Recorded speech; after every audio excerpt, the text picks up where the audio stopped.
On week 8, the more about exponents. Yes, we are on week 8, more about exponents. And we might not finish it this time. It kind of depends on how much past what the GED minimum is people want to do. More about exponents has 2 topics. They make things a little bigger so we can read. The first one is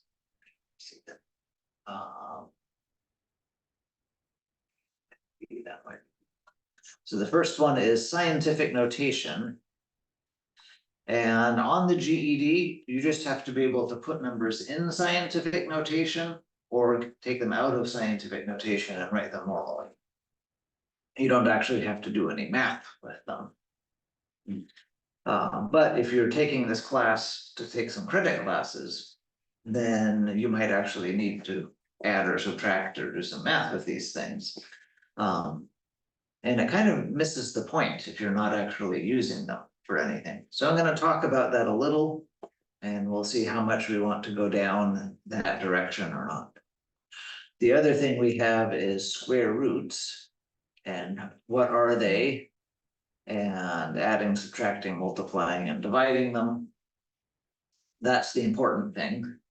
As a final bit, then you can solve quadratic equations a different way using square roots. So far, I've taught you the one reliable process called factor by grouping, where you take if it's ax squared plus bx plus c, you take the a and c and multiply them, and you find 2 factors of that adds up to the b, and then you break apart the bx according to that, and you take the first 2 bits and the second 2 bits and make those groups, and then you kind of unfoil and are done. So that always works. It's just a good one to get lots of practice. And since some students aren't doing a whole lot of homework, then I didn't kind of want to do too much more than that. Let's just teach you one thing, put all your practice into that, and it will always work and life is happy. Sometimes the square root way of solving quadratic equations makes sense. As always, if there's more than one way of doing things, it often means that in certain situations, this way is better or that way is better. So if you want to learn this other way, it can save you some time sometimes. So we can do just one example, so you can say, okay, I've seen it, I can decide on my own whether to do some homework, because we do have a nice textbook with lots of videos. Or you can say, yes, I love this, and then I would do more than one example of it. So depending on those things, we'll spend more or less time going through the more about exponents. And again, when we're done with this, there will be one more thing at the bottom about graphing. We've only graphed lines, and things that are not lines also need graphing. So graphing things slightly more complicated than lines will be our last topic. And then my goal soon is to start making lots of practice finals so that you can have those, do them on your own, do them independently, do them with other people, do them in office hours with me there, twiddling my thumbs, and then when you have a question, I'm right there to answer it. However it works for you, I should be responsible and get you the. Are we gonna do like a review week in class? Yes, but I need to give you the practice finals first. Because if I do that, then you can spend some time trying it and say, oh, problems like 5 and 8 and 11 aren't fast. Maybe I'm stuck right at the beginning, maybe I get a little bit into it and then I get stuck. But you won't know what to ask about in the review week unless you've had something like that. So. Okay, videos about square roots, as I mentioned last time. Scientific notation has a bunch of stuff here. The arithmetic, I'm calling an advanced topic because, again, if you only care about the GED, you don't necessarily have to do any arithmetic with these things. But it's there.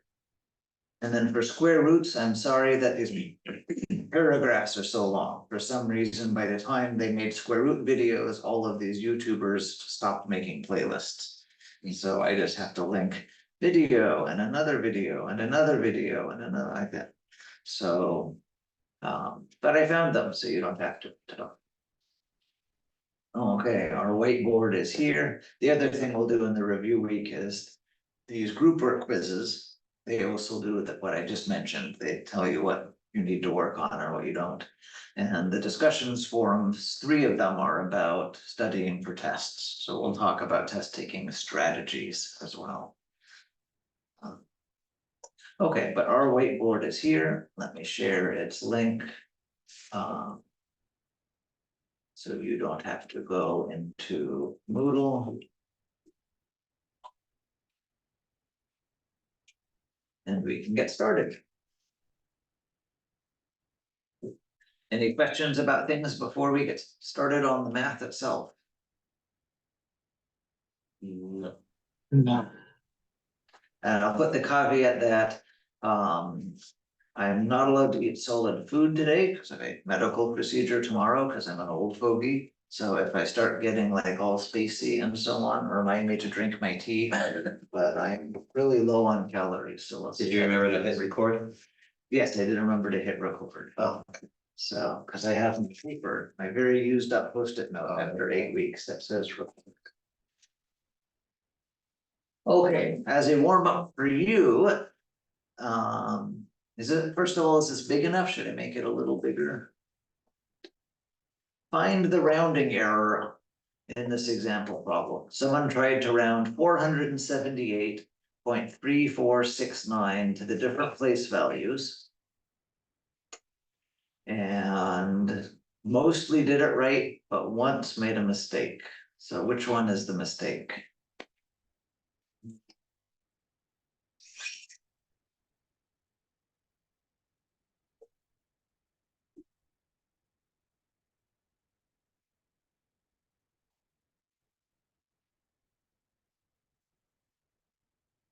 In the 10th column.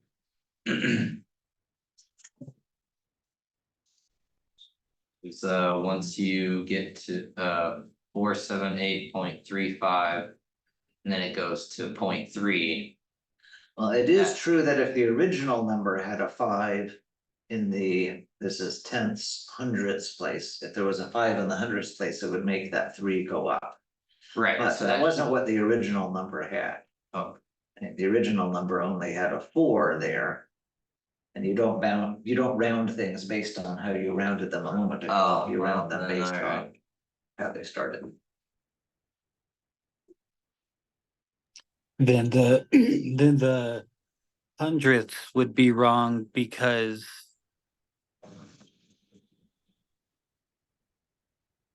wait. So yeah, would the hundredths then be wrong because we rounded up from 3.469 to 347? Let's see, so should that 4 turn into a 5? Well, is the thing that comes after the 4 5 or more? And it Okay. is, so yes, that would make the 4 into a 5. So the hundredths is okay.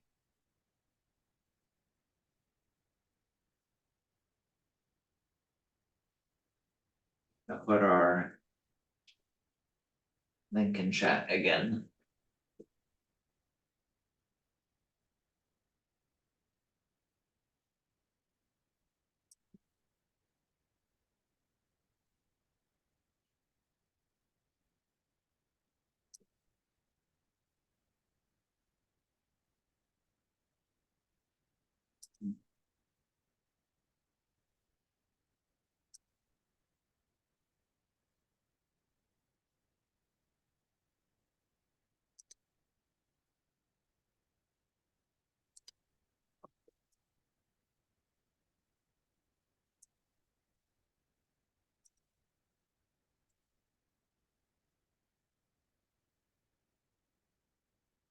So this one was, oops, those are too big.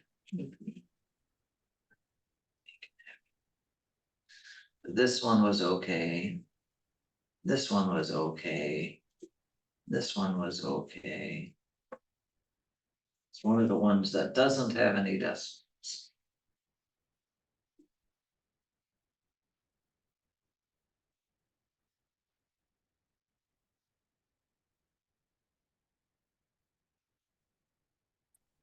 Would it be the ones because we shouldn't get rid of a decimal? Well, for the ones, there's our ones. We're asking if the 8 needs to go up to 9 or not. Right, So and we- it wouldn't. Right, so it doesn't, so that's okay. The ones is fine. You asked a very good question of sort of, are we allowed to just lose accuracy? We'll talk about that in a moment. Okay.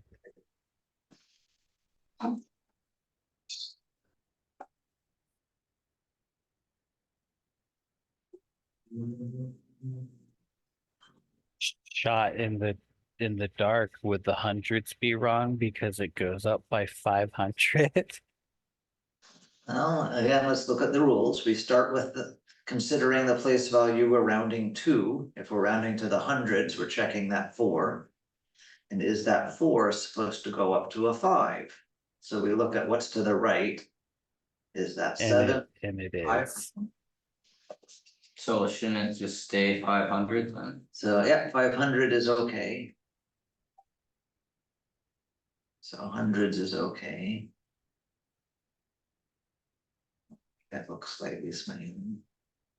I guess that leaves tens then. Well, what I'm saying is that.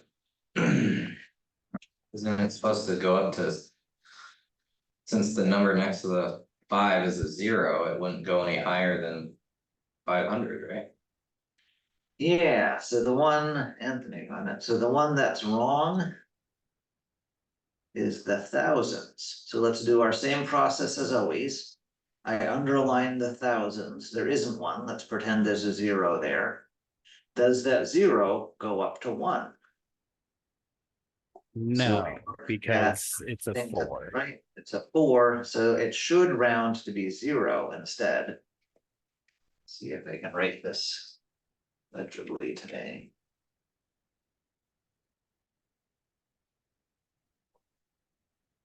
Another way to think of that is if we had a number line and we only had on it 0 and 1,000, where would our number of 478.3469 go? Is it closer to 0 or is it closer to the 1,000? Okay, in the middle is 500, and it's a little bit to the side of that.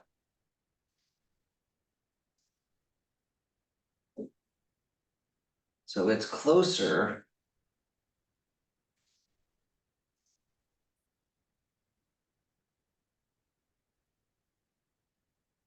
That's kind of puffy writing.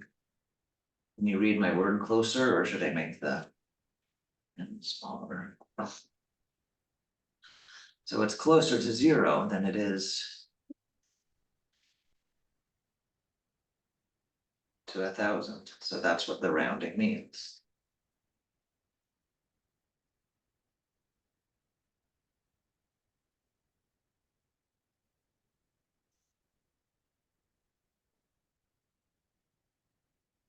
Everyone happy now that we found it? That was designed to be as tricky as I could make a rounding problem.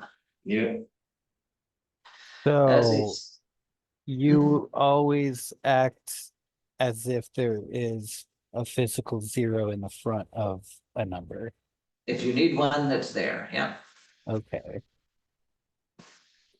It's normally not what we call significant, more about that later, but it's there if we need it. Just like there's always zeros after the decimal places, right, if we need them. Right. As a side note, if you are working with someone that isn't a native English speaker or hasn't studied decimals a lot, it's easy to have confusion between tens with an S and tenths with a TS, or hundreds with an S and hundredths with a THS, and the pattern continues. So just like there are plenty of languages that my ear isn't trained to hear the difference between certain sounds, there are people that have a very hard time knowing which of those you are just saying out loud. Did you say tens or tenths? To them, it sounds too much the same. So be polite about that if you need to be. Okay, English is such So a that was- strange language. a review of rounding. In some situations, decimals can be amazingly accurate. So if I had a good optical mouse instead of a cheap one in my hand, then it could measure 6/10,000ths of an inch. So somebody grab my blue circle here. And which of these ones is 6/10,000ths? And how do you know? Or do your little trick to pull everybody to you. Do my trick, pull everyone to me, Yeah, sure. my Zoom is always all weird when I first jump in a mirror. There you go. Thanks.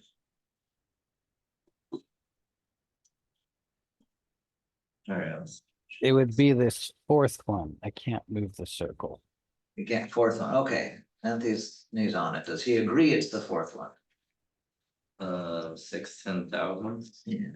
Yeah, because it would go tenth, hundredth, thousandths, 10,000, 100,000s. Yes, exactly, so.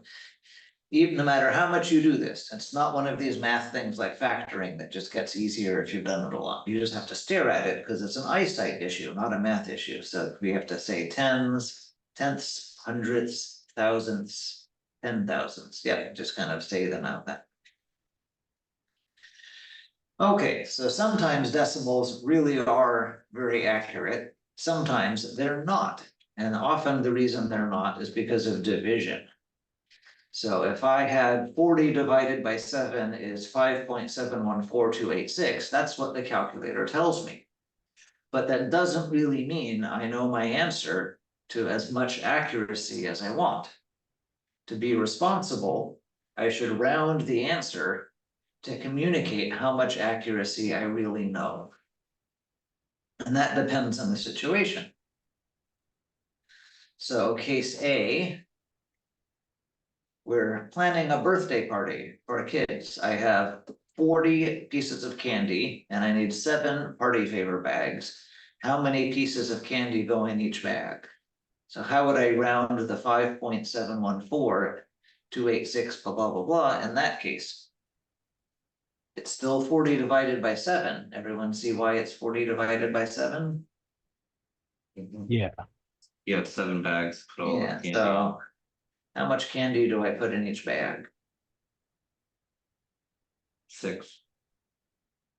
I don't have that much.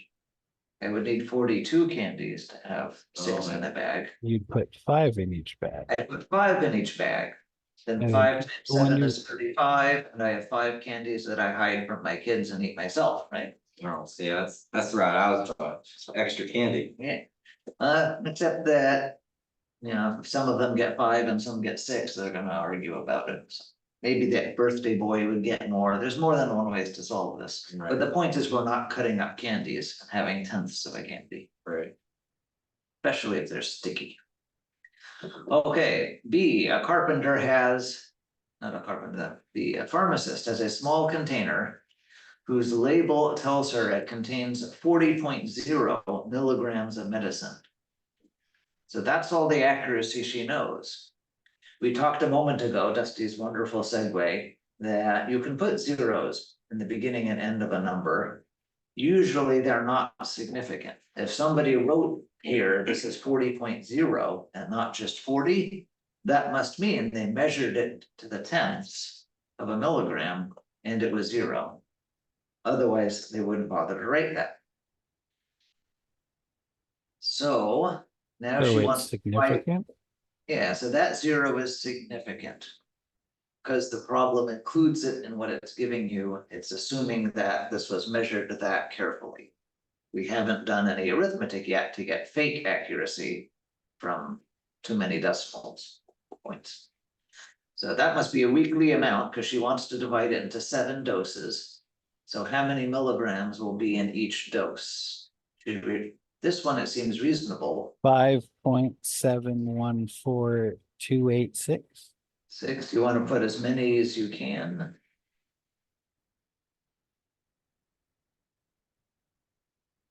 And then I think I'm exaggerating if I write that it has that many milligrams. That's I don't Really really difficult know to it's measure out that that exact tiny, number. tiny bit of accuracy. If we're going to the 10th, then it would be 5.7 milligrams because we wouldn't round up because the next number is a 1. Yeah, so probably what I should do, this one is exaggerating too much. I haven't measured it that carefully. I don't have some sort of super scale that says I know it to the, let's count again. Well, maybe we Tenths, should. It's, yeah, Most, pharmacies don't need that. Tenths, hundreds, thousandths, 10,000ths, 100,000ths, millionths. So I don't know this to the millionth place. So no, can't do that. But 5.7 sounds reasonable because we do know things to the 10th of a milligram. It was that accurate. Even if she had an incredibly extensive accurate scale, if we only knew things to start with to the 10th of a milligram, then dividing it into 7, I'm not sure I would get more accuracy. I guess with a scale you might, if she's just making 7 equal doses. And just checking that they're the same weight rather than a reading on a scale, she wouldn't. Yeah. So if we only know it to the 10th of a milligram, then we'll keep it like I that. think most scales even only go to the second or third decimal place. But that's getting too, Okay, now Detail. carpentry. Carpenter has a 40-inch board and he cuts it into 7 equal lengths. How many inches long is each piece? Be 5 inches long, and then you're just gonna leave the excess off. I think I'm a slightly better carpenter than that. I think I could measure it to the 10th of an inch with a ruler, not just the whole inch. Maybe someone has more carpentry skill or better tools than I do, and they could even measure it to the 100ths of an inch. I wouldn't immediately discredit that answer. Depends on your shop. If I'm just using a handsaw, I think 10ths of an inch is about all I could reliably brag that I knew accurately. So either of those I could accept. So if you know the specific details, how nice is her scale in the pharmacy? What kind of shop do you have for your carpentry? Then it can change the answer. Maybe she really has a wonderful scale and could measure it out to several decimal places and so on. If you need a general rule, the general rule is use the same number of decimal places as what we had originally. Because if you only know it to a certain amount of accuracy, then that's what you have to work with. Or perhaps add one more, because sometimes when you're cutting things into pieces or making equal sized piles, you really can look at it more carefully. But the real life context takes priority. When we're working with big numbers, a similar thing happens. I can make this a little bigger now.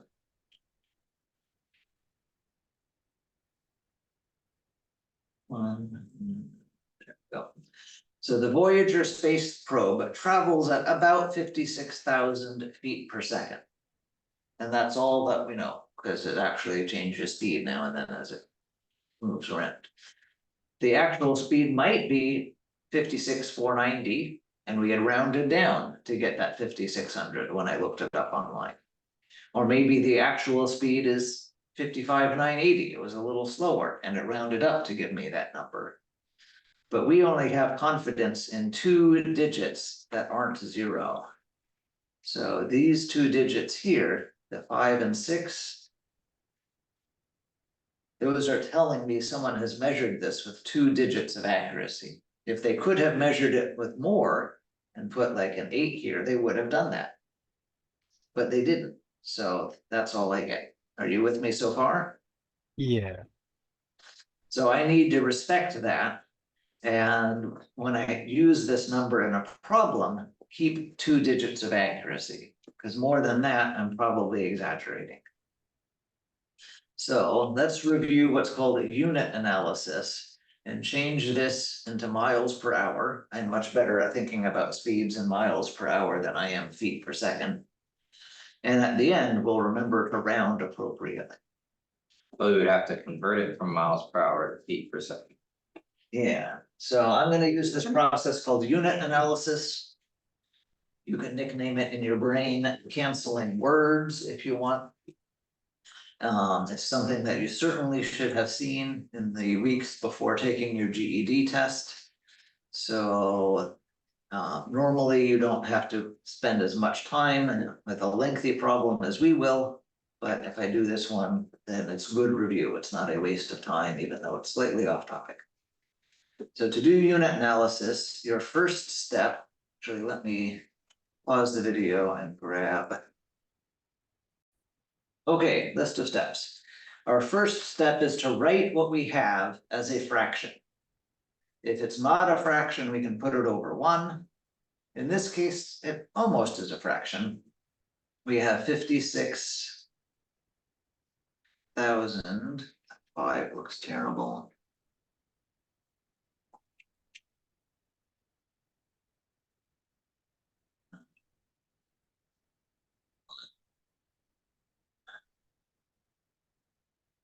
Feet, and I'm gonna write it for 1 second.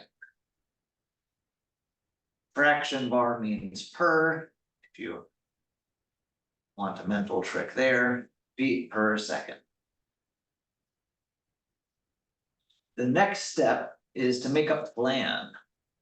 I want to write some empty rates that don't have numbers to get where I want. So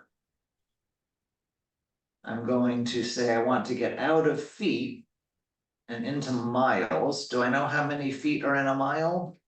5,280. So that one works. So I can cancel out feet and get to miles. Miles is what I want on top. I want miles per hour. Okay. So you want the same unit to be diagonal from each other? Yep, just like when you cancel factors, when you're reducing a fraction, one has to be on top and the other on the bottom. Now I want to go from seconds into hours. The first second is on the bottom, so I have to put the other one on top, so they'll cancel. Do I know how many seconds are in an hour? I don't, but I can go from seconds to minutes. And then I can go from minutes to hours. Those are ones I have memorized. And you don't have to do this, but I like making all of my hash marks distinct. So I can go back later when I'm studying from this before a test and say, wait, what was I doing? Ah, that cancels with that cancels with that, and so on. Okay, so I have what I want. I have miles on top and hours on the bottom.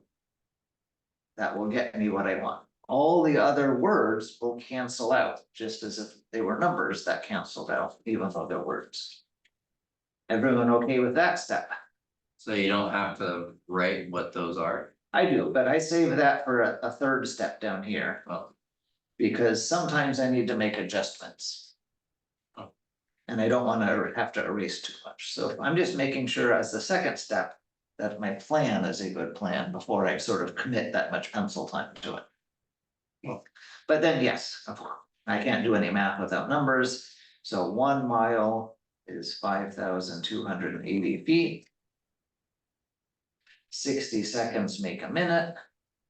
And 60 minutes make an hour. Everyone with me so far? yep. Now I'm going to multiply. So on the top of my fraction,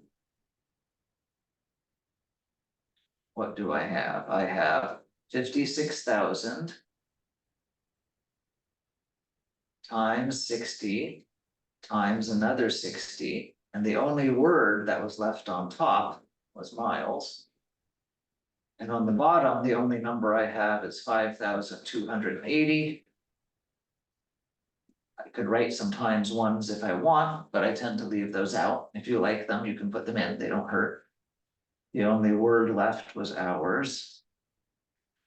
So what is this? I mean, So the top one's going to be, I don't know if that's a grab my really resource. You might be faster with your calculator. 201 Million, yeah. Okay, tell me again, 201 million, Yeah, That's what stopped me, I was like, oh. 600,000, 600,000 yeah. Yeah, miles and 5,280 hours. So that was the multiply step. And now we simplify. How do you simplify a fraction like that?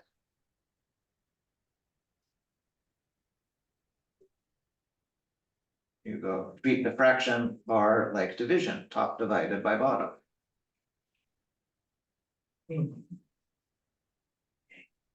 Here's where I am.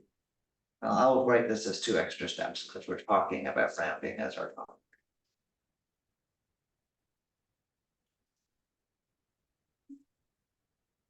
So somebody tell me on their calculator what to write. 38,181. 38,181. How many decimals do you have? I don't know. The Okay. point, Eight, and one, then other eight, stuff, one. right? Yeah. So 8181. miles per hour. Just repeat. So 818181. Okay. So how much did I actually know about the accuracy of this? Was 2 digits worth, right? So I get to keep the 3 and the 8. And everything else I need to round away. I'll use my about equal sign to show that I'm rounding. The 1 means the 8 stays the way it is. So it's about 38,000 miles per hour.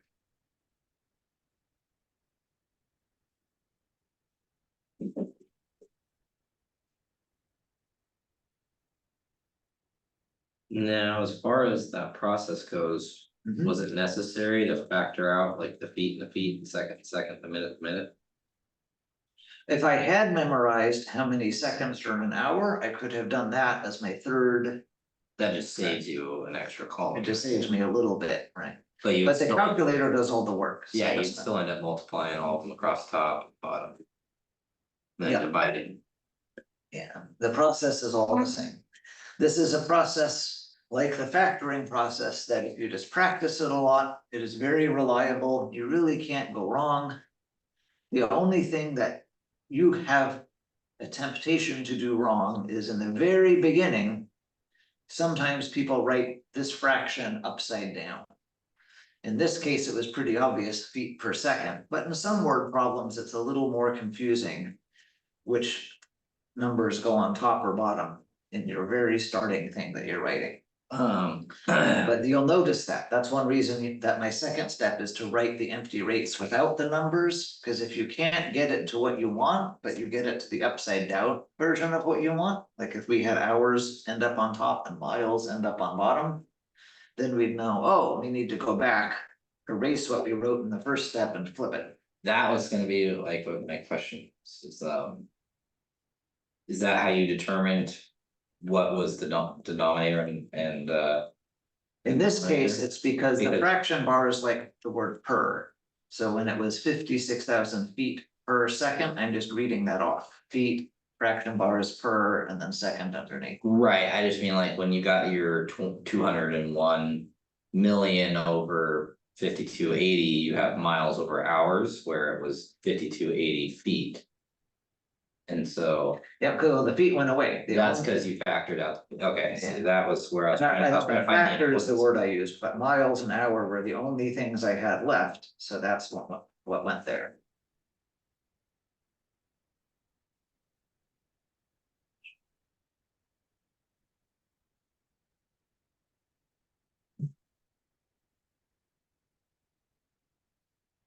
Okay, questions about that problem or more questions? You've had great questions. Sorry, I remember being taught that once upon a time and then it was, I forgot it, so I really wanted to relearn it. Yep. Okay, so. There's a style of writing numbers named scientific notation that we use when emphasizing the accuracy is important. We'll write every number with the significant digits as if they had a ones place followed by a decimal. But then we fix it by using some decimal point scoops. let's talk about decimal point scoots a little bit before we go on. But before I do that, I'm actually going to say, so we could write our answer as 3.8 times 10 to some exponent. How many decimal point scoots do I need? These things, because it's not 3.8. I need to scoot the decimal 1, 2, 3, 4 scoots, right? Right. So that's gonna make this 10 to the 4 as my exponent. That's the same number as above, but now I'm writing it in scientific notation. I'm pretending that the whole number, it only has a ones place, and that everything else is a decimal. And then I'm fixing it with a 10 to the some number that counts my scoots. Okay, scoot time. So somebody tell me these. You can use a calculator if you want. We're just reviewing the rules for decimal point scoots.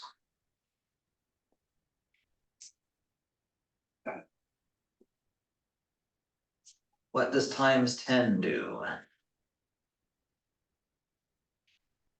It adds 1 0 to the end. And moves the decimal, doesn't it? It moves the decimal 1. So does it move it to the right or the left one? To the right. To the right. So. Everyone agree? Yes. Let me. Make that look, whoops, even more like I'm. Accurately drawing something. Right there, I'm trying to, okay. What if I do multiply by 100? 2. 2, same direction? 2 scoots, same direction. 2 square.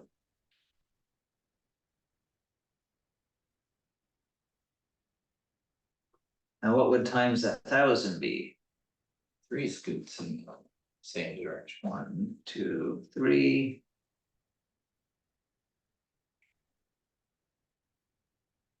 So. If I uncover this, I'll, whoops, no, I want to uncover the top thing, there we go. So there's our answer if we needed it. But we did it right. How about division? Again, if you don't remember, you can use a calculator to check your guess. It moves 1 decimal place to the left. For 10. So it gets smaller. Does that make some sense? If I had about 123 candies and I shared them with 10 people, everyone would get about 12. Sure. What does divided by 100 do? 2 decimal places to the left.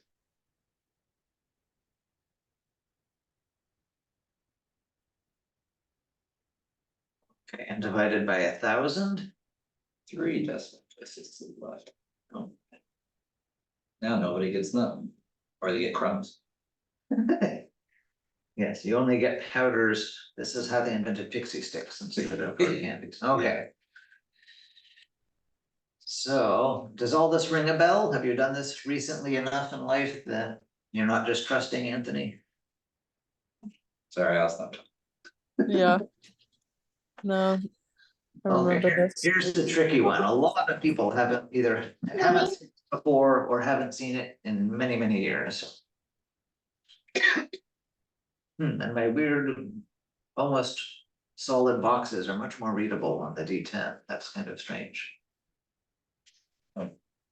If I do times 0.1, what happens? Again, use a calculator if you want to guess and check. Move 1 decimal place to the left. No, to the left. I could rename 0.1 as 1/10. So if I have 1/10 of this, I have less than it's getting the smaller direction.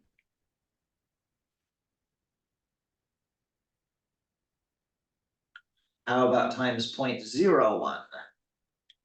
And 2 times to the left. And 0.001?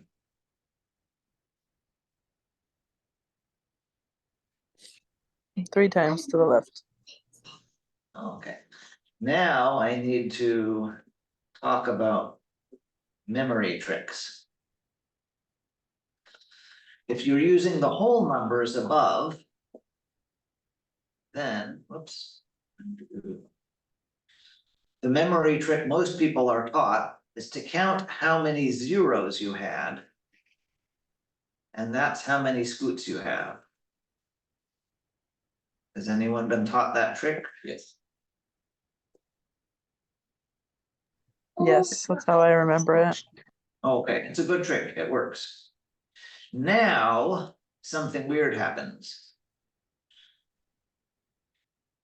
I don't have to write this problem on the top, whoops, with big green ink, as 1, 2, 3.456 times 0.01. I could just write it times 0.1. That leading zero is a politeness that I put in because I'm lecturing. When I say 0.01, it gives you your ear this little heads up, decimal incoming. If you were just sitting next to me in office hours, I might not say 0.01, I might just say 0.1 because it's the same and I'm lazy. So if you are the kind of person that always writes that optional leading decimal, the same trick works. The number of zeros you have is the number of scoots. If you're not that kind of person and you leave that leading decimal off, then the rule people memorize is that the decimal point itself counts as one of those scoots. And then the number of zeros you have also counts. Does that make sense? To get 2 in this case, I would need, if I didn't have that 0, I'd use the decimal point and that 0. Or to get 3, I would use the decimal point and those 2 zeros. And so use the memory trick that works for you. There's not any magic virtue to writing leading decimals in front of, or leading zeros in front of decimals unless you're lecturing. Okay, to finish, if we're dividing by 0.1, what happens? And again, use a calculator if you want to check. Just 1 decimal to the right. Yeah. So with the decimals, it goes the opposite direction of with the whole numbers. Division makes things bigger, multiplication makes things smaller. It's like I remember it, but I hate it. Cause it can get confusing if you're not paying attention. Remember my thing with tickets. Or car papers or something. If I had, let's just do a simpler one. 12 divided by 0.1. Imagine I had 12 things in my hand, pieces of paper, and I want to divide them into equal size piles of size 1/10. So I'm shredding my papers, tearing off according to the serration. Sorry, what's the right word? Like postage stamps have the perforation, Oh. according to the perforating, right? So there's a 10th, there's a 10th, there's a 10th. Each of my 12 things will turn into 10 piles.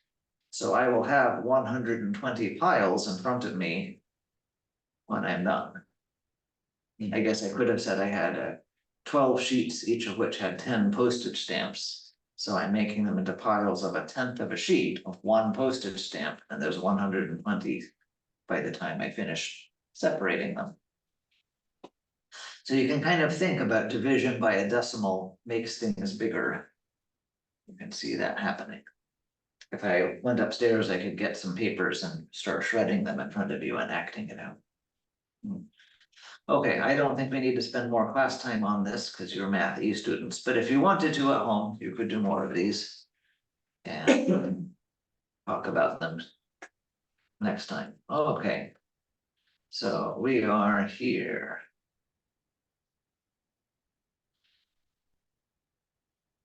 So remember that when we're doing arithmetic with scientific notation, the least accurate measurement will unfortunately determine what we get to write our answer at. If we're playing with a bunch of things, but one of them is a sloppily measured number, that contaminates the whole math process. So let's answer these two questions. We have the Pacific, the Atlantic, and the Indian Ocean. They're all something times 10 to the 7th square miles. Let's write these out as normal numbers.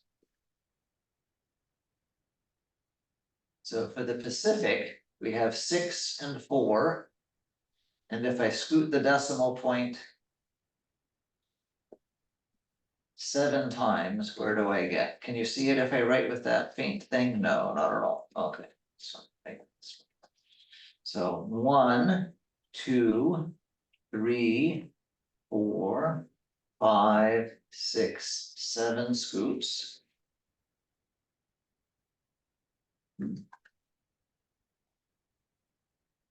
I don't need to put a decimal point at the end. I mean, I could, but that just looks funny. But I should say there's a comma there and a comma there. I put 2. So 64 million square miles. Everyone okay with that? I wrote 1, 2.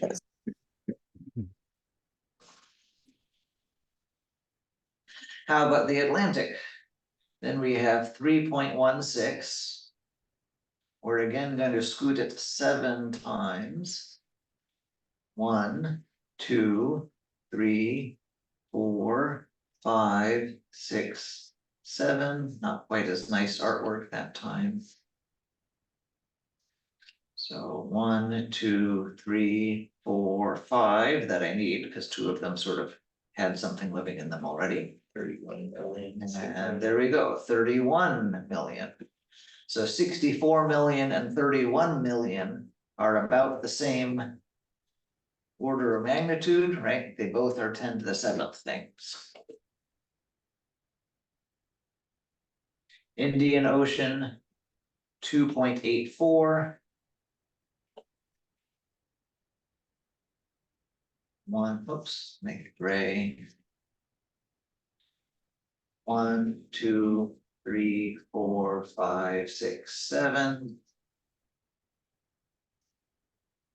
1, 2, 3. So I need 5 zeros because 2 of the 7 scoots already had numbers in them. So 28 million. Are any of the 3 oceans big enough to contain both of the others?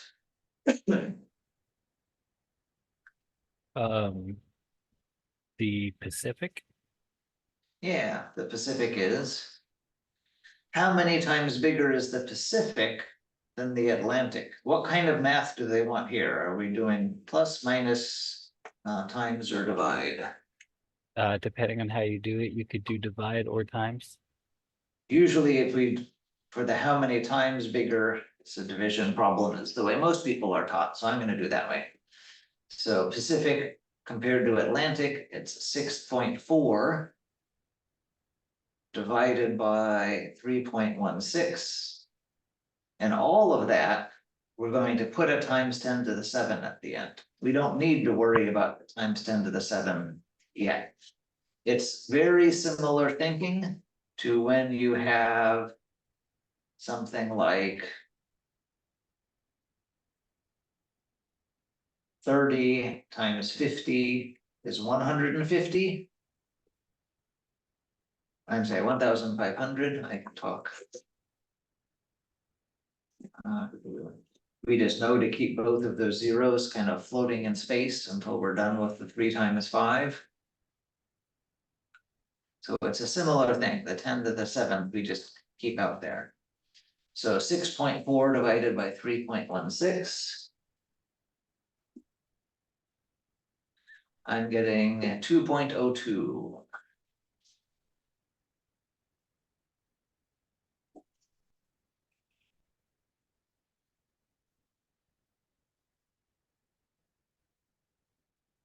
Now, do I get to keep all of that 3 digits. What was your question? So it gave me 2.02531, right? I should. I'm trying to make it trickier than I need to, so 2.02531. And a bunch of other stuff. So what should I round it to? That should be my actual question.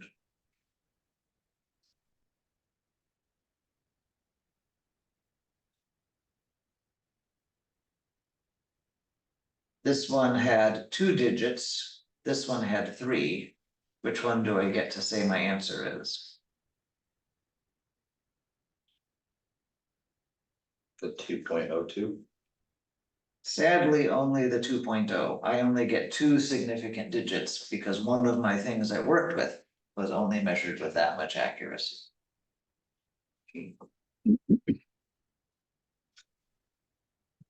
So when doing an equation,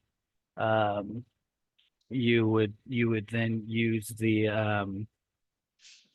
I guess the number with less digits to determine your accuracy. Yep, I have to look back in the word problem that you gave me and say, which of these numbers you gave me is the most sloppily measured?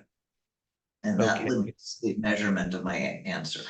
Like whoever measured the Pacific Ocean didn't do as good a job as the person who measured the other 2.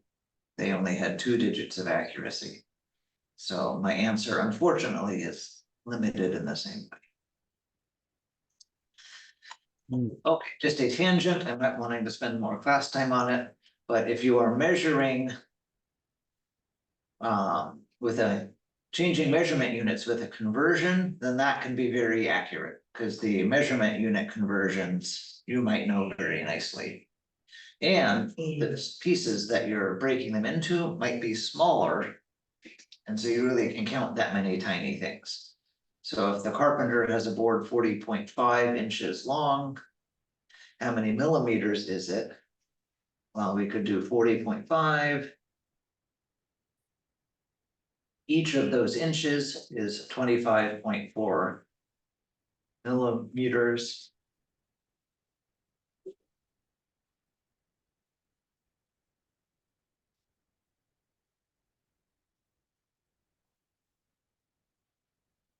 They get 1027.8.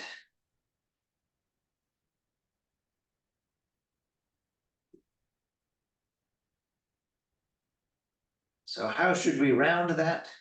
If you measured something to the 10th of an inch, that's probably about like a millimeter. It's probably not like a 10th of a millimeter. Just knowing how rulers work, right? So in this case, to keep the same amount of accuracy as before, I can round to the nearest whole millimeter, even though that has 4 numbers of accuracy, 4 digits of accuracy. And my original problem only had 3. That's because I know the conversion rate very precisely. And millimeters are a smaller thing. I can look at the same distance and accurately see more of them in that distance. Okay, that's more than you need for the GED, but hopefully if this goes in the back of your head, it will bubble back to the surface if you're taking any science class that deals with this kind of thing. Is there gonna be any like metric to standard conversions on the final? If they are, they'll give you any conversion units you need. So for the GED, the important thing was this part here. Could you take numbers in scientific notation and write them normally or go the other direction? So as long as you've done that, then for the GED, you're happy. Okay, if you wanted a test, here's something from Wikipedia. Notice that the digits in light blue are what people would call significant, and the ones in black are not. And I actually think this is wrong. I would think that this one needs to be significant also, because they've measured something to the tenths, hundredths, thousandths, and that 0 is part of that. So, okay, I don't wanna stare at that too much. Do. Next topic, it's 7, should we take a 5-minute break to eat, drink, use the bathroom, put kids to bed? I could use the rest. Yeah, okay, so I'll pause the recording, see you in 5 minutes. Okay.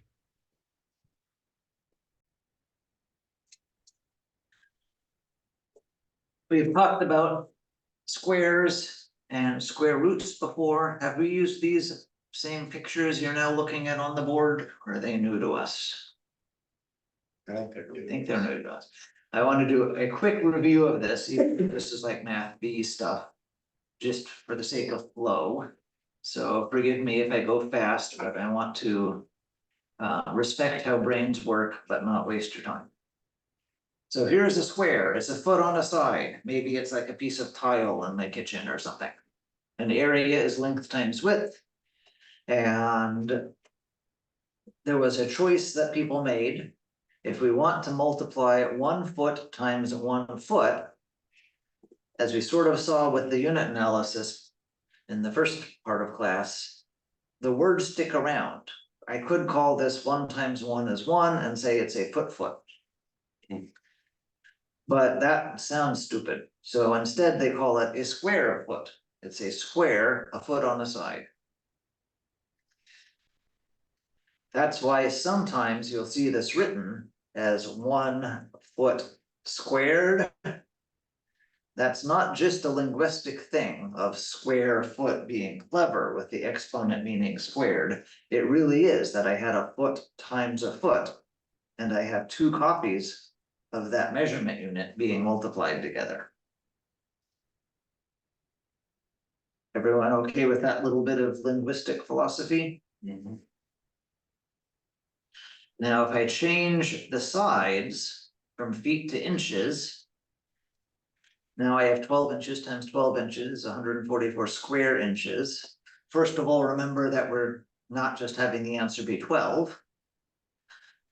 And the same thing happens. I could write this as 144 square inches in this style, because I really did have an inches times an inches is an inches times itself.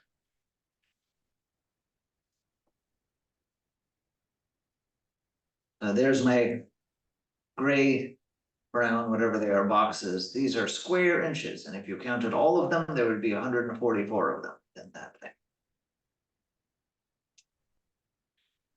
So think about that. I'm going to jump down to a moment to hear what's the difference between these 2 things. Well, one's 4 feet and one's 2 square feet. Yeah, this is 4 feet. It's a length. That's something I could measure with a ruler or a piece of string. This is 2 pieces of tile that are each a foot on its side. 2 square.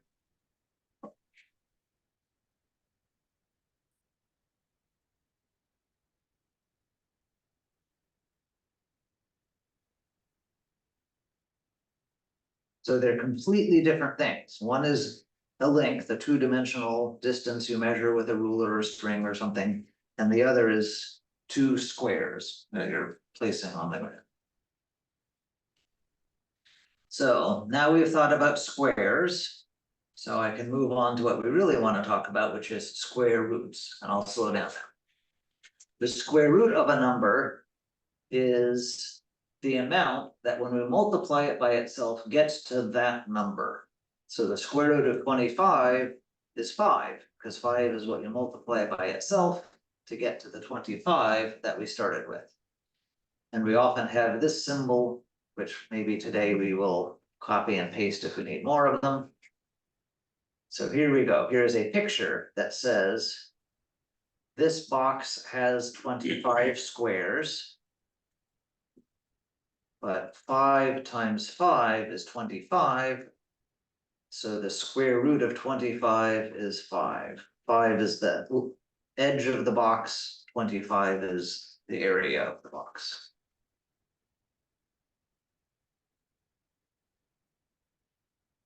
With 25, most people are now hopefully nodding their head and saying, yeah, I've seen this before.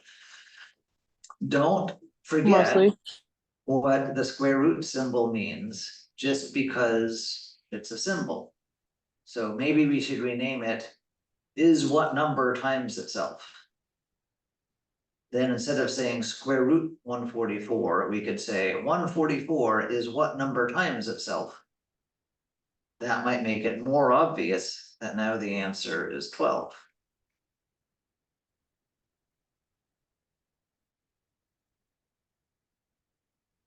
Everyone okay so far? Yes. Okay, so that's the definition. Now we're actually going to do math with this stuff. Okay, remember we used some patterns earlier in the term to talk about how a 0 exponent turned any base into 1. That was happening here. That's just a really puffy arrow now, isn't it? Let's shrink it down. Okay. And a negative exponent was putting something in the bottom of a fraction with as much positive exponent as the number would normally be, except that now it's in the bottom. Does that ring a bell from several classes ago? When we studied exponents back then we had 5 properties of exponents, these things here. And we're going to go through all of them, realizing that the square root symbol could also be written as an exponent of 1/2. Because if we multiply either of these by itself, we get to, whoops, that should be a 25. One moment, let me edit my thing.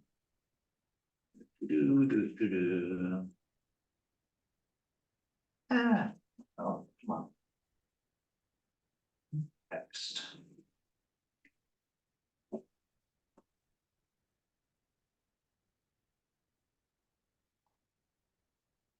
What's going on? I just on thingy. There we go. That should be 25. Okay, back to where lecture was. So if I have the square root of 25, I could say that, well, the square root of 25 is 5. And if I multiply that by itself, I get to 25. Or I could think that whatever the square root of 25 is, even if I don't recognize that it's 5, that means the thing that if I multiplied it by itself, I got to 25. And now I am doing exactly that. I am multiplying it by itself. So since that means the thing that when I multiply it by itself, it gets 25, I also get to 25. Or we could think about 25 with an exponent of 1/2.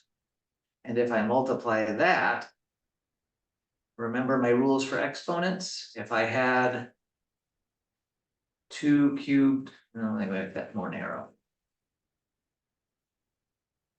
If I had 2 cubed times 2 to the 4th, what exponent do I put on the 2 there? If I had 3 2s, 7, and then 4 more 2s. And that's 2 to the 7th. Everyone okay with that aside? So I add the 2 exponents when I am multiplying the base with exponents. So in this case, I have 1/2 plus 1/2 is 1. 25 to the first power is also 25. So we have 3 different ways to say this is something that when I multiply it by itself, I get to 25. Now, how often are we gonna see them like that with a half and Or everything? the it depends on what you do with it. In some branches of physics, you'll see that. And a lot in computer programming, because computer programming doesn't like symbols. Right, it wants to have this number to another number, not symbol and stuff happening.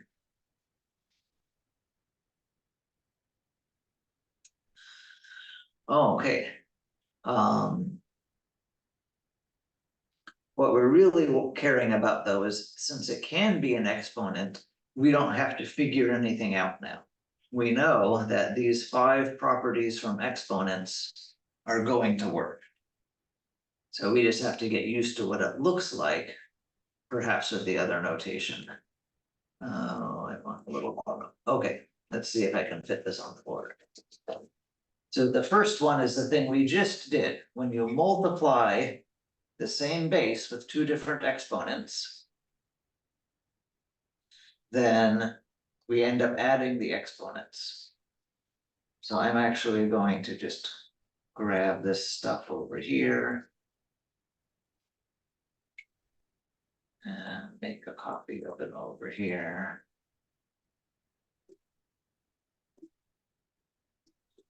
So that was that kind of stuff, right?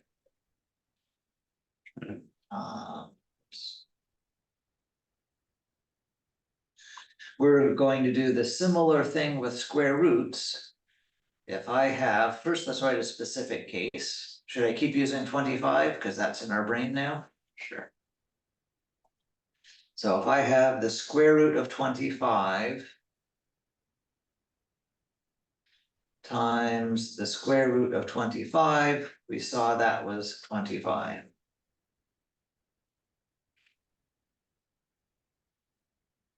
If I had something else, like the square root, but then the bases aren't the same, so that's all I get. So not too exciting for that. If I was able to use cube roots and things, this could be more interesting, but I'm not. For the next property, if we took an exponent to an exponent, then we wind up multiplying them.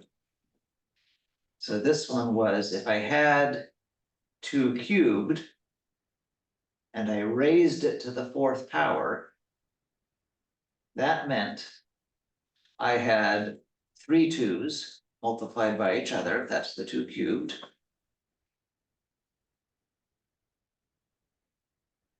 And then all of that, I made 4 copies of, because that's what to the 4th means. So I take all of that, and say there's a copy, and there's a copy, and there's a copy.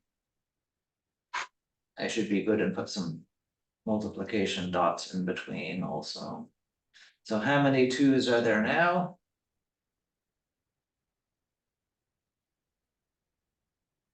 Whoops, why did I put a 2 there? I'm trying to make it a 4 so it matches my other one. I'm sorry, lack of food. Okay. So 4 copies of 3 2's. 12. 12 of them. And you see why we're multiplying? Because we had 4 copies of 3. So if I go to my square roots, then what that's saying is if I have the square root of a number, and then I raise that to some other number,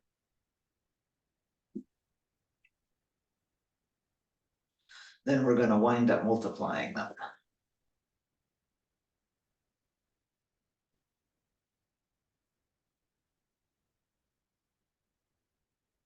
Oh, I'm doing the wrong color.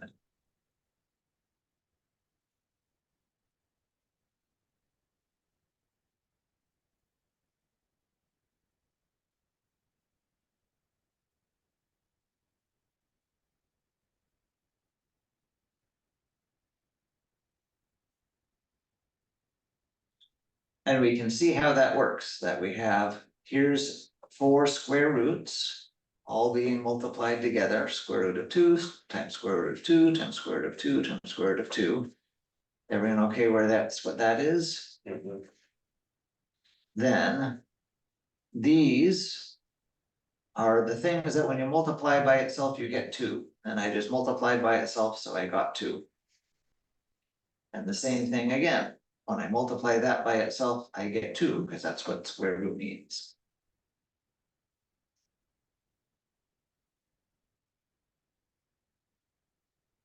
Oh, my goodness, I need to scoot down. Oh, that's a root.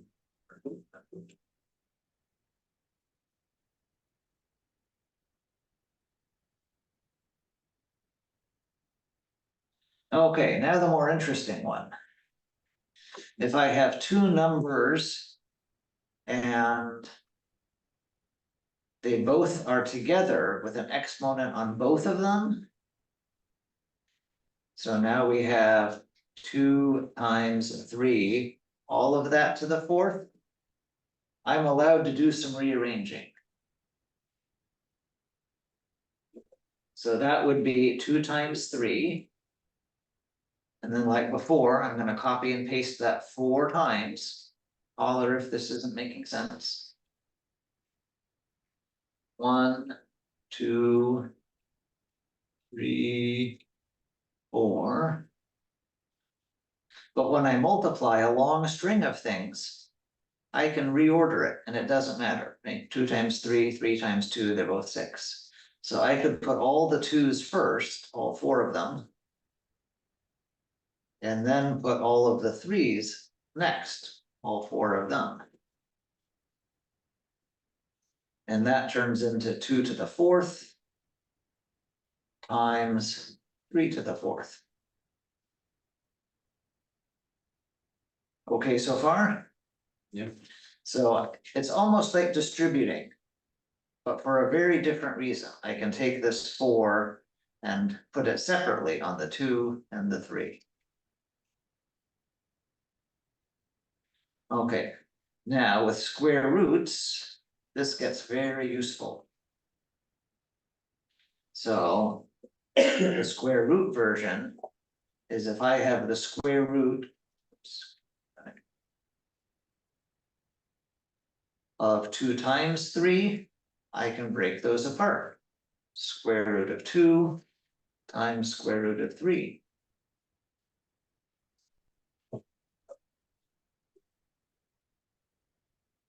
I could even do something like, oh, the square root of 12. That I can rewrite 12 as 4 times 3. Everyone with me on my first step? Yeah. Yeah, Now I'll break it apart. Square root of 4 times square root of 3. And square root of 4 is 2.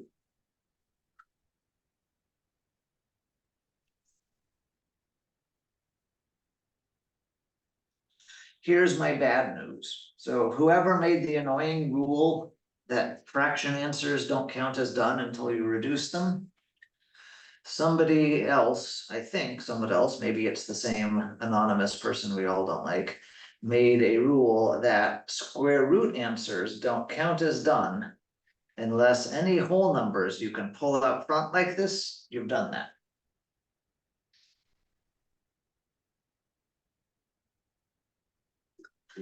So let's take a bigger number and do another one.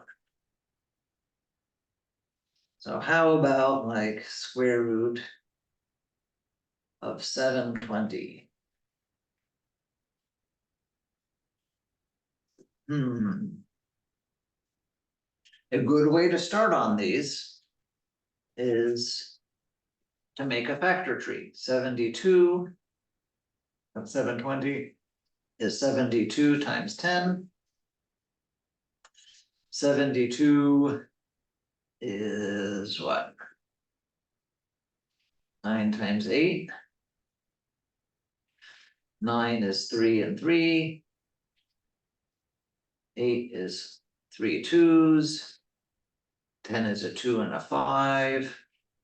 Everyone okay with my factor tree? Sure. So when I write this, I can break it up with my factor tree. This is another reason we were taught to always sort the leaves of the factor tree when you write your answer. And then, oh, here's 2 of the 2s. And there's the other two 2s. And here's 2 3s.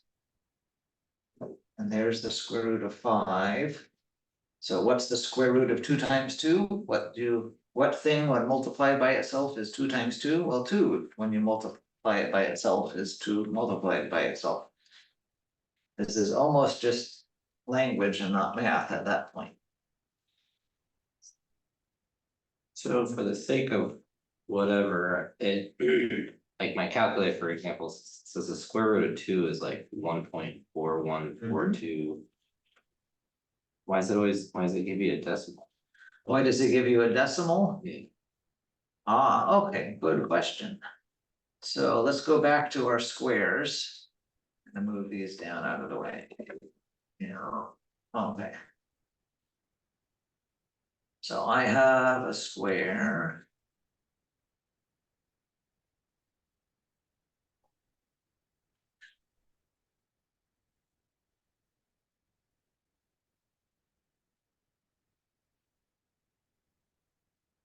And I have a bigger square.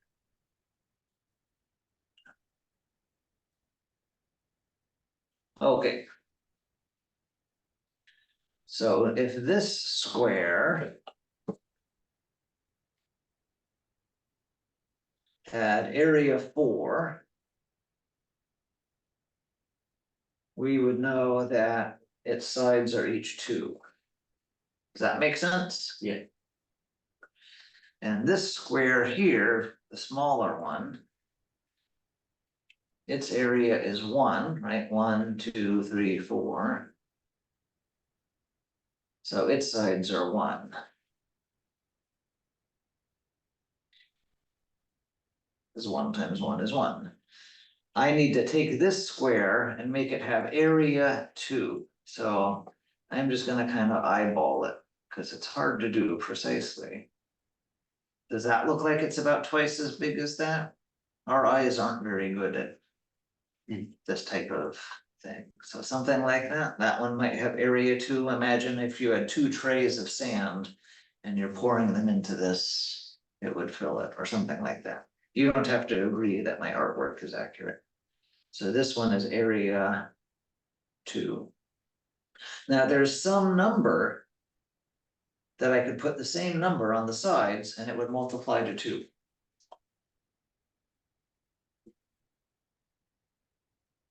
And there's ways to find that, but they are now all obsolete. You don't have to worry about these long procedures that used to be taught to people in middle school.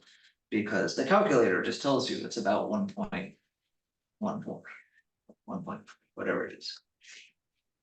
This is something I would have memorized if I had food. Oh, okay, 1.41, so it's about 1.41.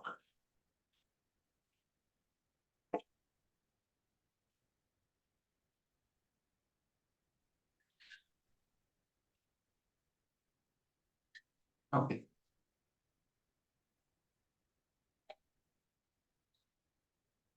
So. There's a lot of interesting things with math theory about this. Why they tend, why square roots tend to be the kind of decimals that go on forever. But that's not part of what we're doing. Okay, and we have this one. Okay, but to emphasize, this is the most important thing in the second part of class. Because of this annoying rule that if they give you a square root number, your job is to take out all of the whole number. And if you're like me, you're not staring at 720 and saying, oh, it's 144 times 5. I'm not just gonna see that a 12 times 12 is gonna come out of that. So the process of breaking it down into the factors and just every 2 of them turns into something that escapes the square root. It's like it breaks out of prison or something. Make up whatever story you want. Okay, this one, if I have something over something, if multiplying made them add, dividing makes them subtract.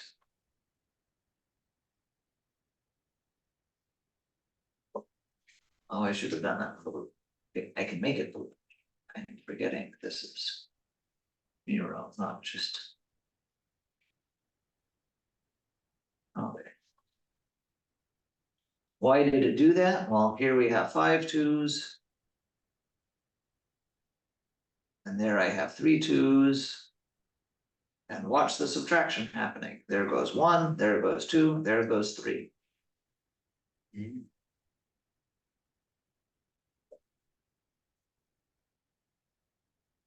I could put it over 1 if it mattered. Is this useful in square roots? No, we don't have to worry about this one, right? If you have the square root of 5 over the square root of 5, they're just gonna cancel. If we had other things like cube roots, that would be interesting, but no, this is just canceling, so that we're off the hook. And then lastly, if I have a fraction and raise it to an exponent.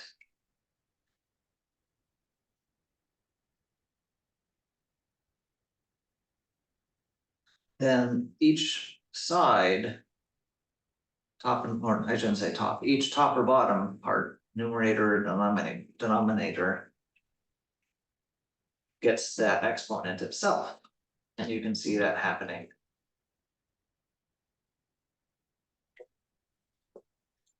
So 2 times 2 times 2 times 2. Over, because that's how fraction multiplication works, right? You go across the top and across the bottom separately.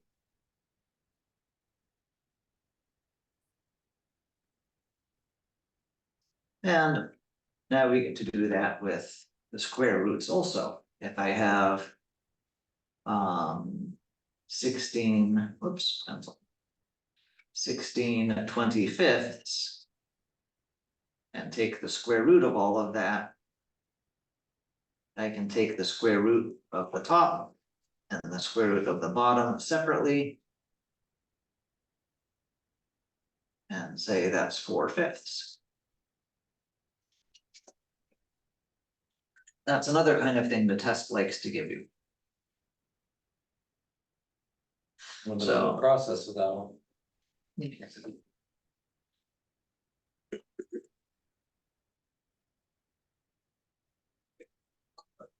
Okay. So to summarize, square roots work like exponents. The 2 cases they work like exponents that you need to care about most for the GED are pulling parts of a square root out front or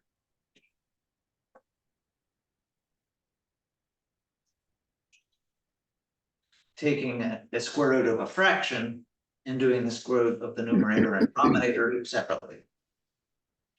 The bottom one can be combined with the top kind of thing, right? We could have had 720 over 25 if we wanted to be really annoying. Okay, we could do more example problems, or we could move on to these way to do solving quadratic equations using square roots. We probably don't have time to do both well. Let's decide by having you look at some problems. So roots and radicals,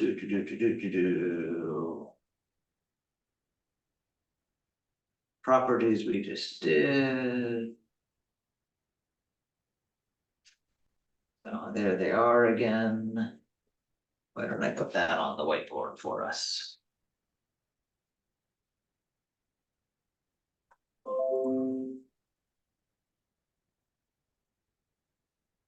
There we go, really big up at the top, okay. So go down here. Okay, pick 1 or 2 of these if you want, and I'll simplify. 13, square root of 20 over 5.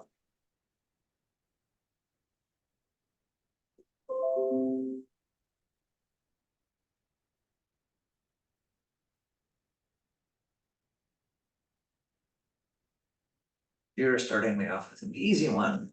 Okay. Yeah, the last time I did a gnarly one, it didn't like that, so. So 20 over 5 where would you start this? Somebody other than Anthony talk, he's talked a lot. Mhm.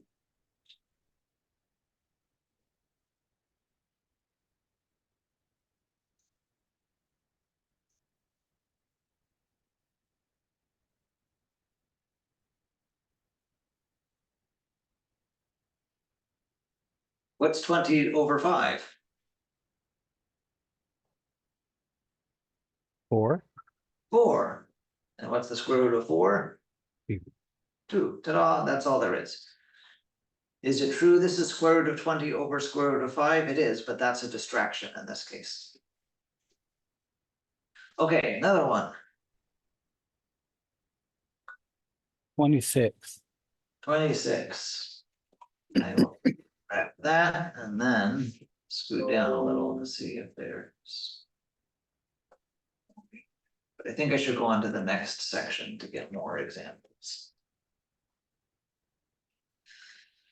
Okay, so. On the top. I have the square root of 9 times x squared times y squared. And on the bottom, I have the square root of 3. Everyone okay with using this part here, or we can break things apart? Top and bottom. Yeah. Then the top one. I can say, well, that's the square root of 9 times the square root of x squared times the square root of y squared. The denominator, 3 is 3, not much I can do with that.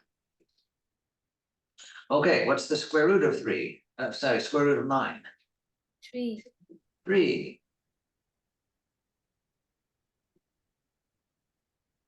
What's the square root of x squared? What do you multiply by itself to get x squared? Thanks. X. Right, and what's the square root of y squared? Why? Y. So, ta-da. There are some people that say it's not fully simplified if you have the square root in the denominator.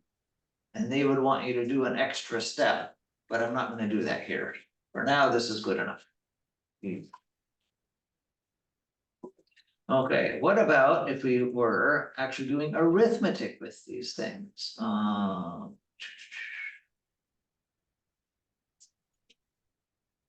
Let's start with multiplying.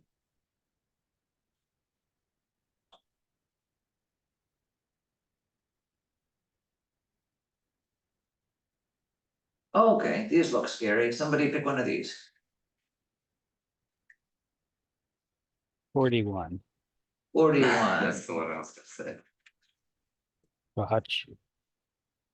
Okay.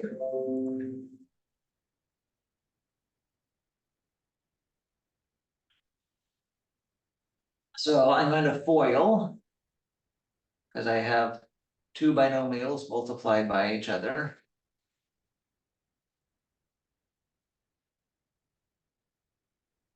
And the fact that they are weird things, I'm just gonna totally ignore that. So the first one is 2 times the square root of 7 times 3 times the square root of 7.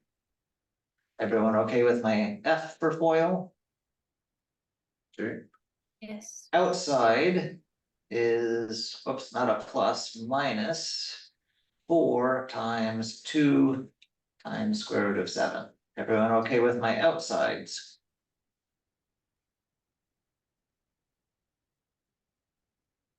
Yeah. Oh, Yeah. okay, inside 3 times square root of 7. And last minus 3 times 4. I'm writing as like not doing more than one step together as I can. Just to make everything clear, especially if you're looking at this on another day. Okay, when I multiply things, each of these terms is separate. We talked about terms being independent very early in the class. So I can just look at one and not worry about everything else. So in this first term, I'm multiplying 4 things and the order doesn't matter. So 2 times 3 is 6. What's the square root of 7 times square root of 7? Still 7. 7, right? Square root of 7 is the number that when I multiply it by itself, I get to 7. I just multiplied it by itself, so I get to 7. Don't let the symbol erase from your brain what it actually means. Okay, minus 4 times 2 is 8, square root of 7s. Plus 3 times 3 is 9, square root of 7s, minus 12. Everyone okay with the second, third, and fourth terms? Yes. So I Yes. have 42 minus 12 and 8 square root of 7s go away, so there's 1 square root of 7 left. So I wind up with 30 plus square root of 7.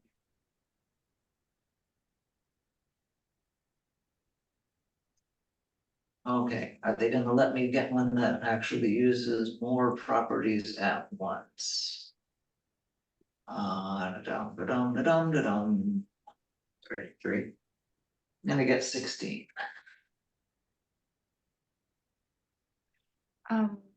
34. Wait, my turn.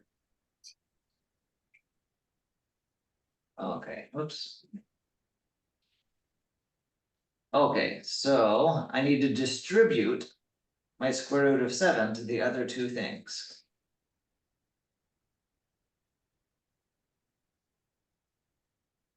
Everyone okay with just, this is a distribute problem, nothing more? Oh, yeah. So the first one is square root of 7 times the square root of 14. And then we're going to subtract the square root of 7 times the square root of 7. That's just writing out the distributing. The square root of 14, I can break apart as a square root of 7 times square root of 2. That was one of our rules we learned up above, right? You can break it apart, the square root by its factors. Square root of 7 times square root of 7, that's just 7, we talked about that. Here's a square root of 7 times square root of 7, so we have 7 square root of 2 minus 7, that's our answer.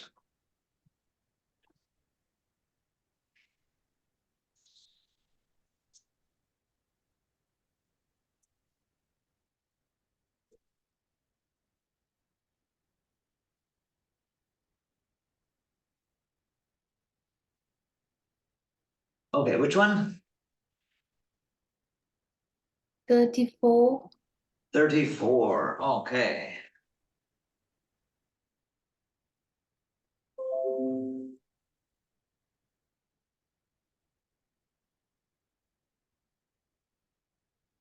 So I'm foiling two binomials again.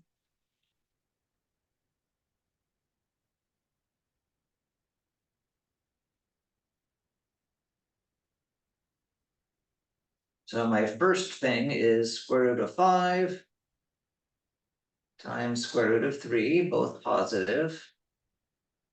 My outside is positive and it's a 1/5 times a square root of 5. Just by tradition, people write the whole numbers before the square root parts. So the same way you have 7x looks nicer than x7, then 7 square root of 2 looks nicer than 2 square root of 7. It's a fraction. It's also, if I had 2 square root of 7, I'm sorry, if I wrote this as square root of 2, 7 minus 7 and was sloppy with my handwriting, you might think the square root went over the 7 also. So there's sort of a practical reason. But anyway, there we go. In this case, there's a fraction, yeah. Inside, well, we have a negative sign. 1/4 times square root of 3.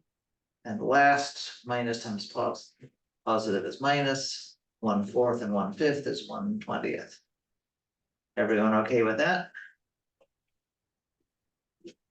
I suppose I should be consistent and make this 1/4 times 1/5 and not put 2 steps together. I'll do that next.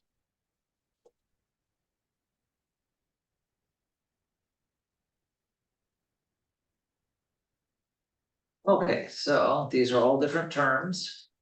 I can think about them completely independently. Square root of 5 times square root of 3. Nothing fun happens there. I'll just squish them together and say square root of 15. 1/5 square root of 5, yeah, that's just a 5th square root of 5. A quarter square root of 3, yeah, that's just a quarter square root of 3, and this is 1/20th. So 4 things that don't play nice together. It's like you've had a W, X, Y, and a Z, and they're just separate terms, can't squish them together, nothing in common. So that's your answer? That's my answer. Hmm. When they say simplify, it's not always a reasonable goal. There's nothing really simple about that. Right.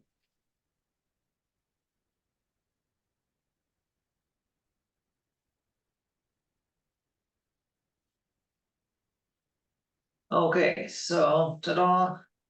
I will comment that the textbook likes to break things up needlessly to go slow and steady. I guess it's so that chapter 8 has about as many sections as the other chapters, right? So they have adding and subtracting these, multiplying and dividing them as separate things, but it's all just arithmetic. You know how to do the arithmetic. So the fact that the problem set here looked like that, it's not really a different thing. If you can break apart the square roots into things that fit together, and if you can't, then we're just kind of stuck, because that's how it is. Okay, so you'll have a lot more questions on these when you do your homework this weekend. So if you get stuck on things, you will now, with this topic, get stuck by, was there more to do or not? Because it sure looks like there should be more to do. So don't waste your time banging your head against the wall. Just mark that down as this is a great thing to ask in class on Tuesday, and we'll all bring those questions together. I can already see where I'm gonna run into trouble. Cause it's like I'll get to a point where I wanna simplify or, maybe make a square root into a whole number or something, but then it'll give me like a decimal. And I'm like, oh, well, that won't work, cause I can see you have like square root of 14. Oh, we'll just put square root of 7 times square root of 2. Yes, yeah, we are, the big elephant in the room is how come we're not just doing it like decimal approximations for all these square roots? Why in the world would you want what I just wrote at the bottom rather than a decimal point Well, answer? I'm sure the decimal point is very congested, cause it's lots of. No, in lots of real life things you want this, I'm just saying that on the sense of like, if I'm using a calculator to try to aid me. It seems like square roots are gonna be a nemesis in that well, the regard. calculator can handle them, you can type them right in and it handles them without a problem. It is true as a final comment that the GED is a multiple choice test. So if you get something and it doesn't quite match the multiple choice answers, then just plug it in and see what decimal that turns into. Right, because you could do square root of 15. No, square root of 15 plus whatever it was, 1/5.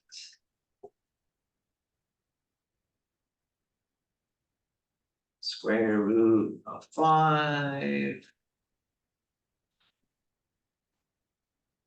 Minus 1/4 square root of 3.